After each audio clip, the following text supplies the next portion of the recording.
Hello everyone! So maulan ngayon sa labas at day off ang person. But for today's video, magluluto tayo ng shrimp.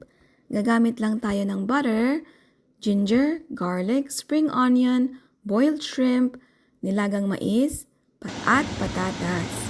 Nagpainit na nga din pala ako ng pan at nilagay ko na din yung ating salted butter. After mag-melt, pwede na natin ilagay yung ating garlic. Maraming garlic. Mas marami, mas masarap. Ipapag-golden brown lang natin yung ating garlic bago natin isunod yung ating chop na luya. Tapos yan, hahaluin lang natin. Pwede na natin isunod yung ating tomato ketchup na nakalimutan kong isama sa video kanina kasi tumatanda na ang person. So, hahaluin ulit natin. Hahaluin natin hanggang maluto. At para din hindi siya mag-stick o masunog. So, yan. Ilalagay na natin yung ating shrimp. Hindi ko na siya titimplahan dahil nakaseasoned naman na siya kanina habang binoboiled.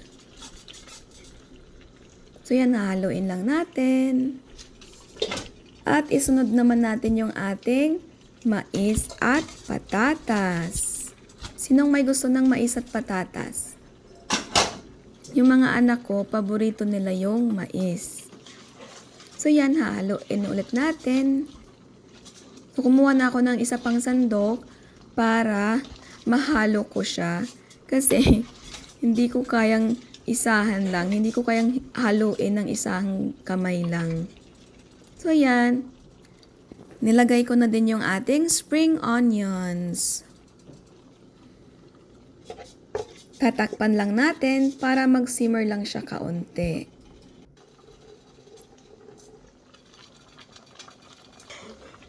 So, yan. Hahaluin ulit natin. Halo-halo lang. Halo lang ng halo. Para nang sa summer, halo-halo. Sarap yun, malamig. And that's ready to serve. That's all for today, guys. God bless everyone and thank you for watching.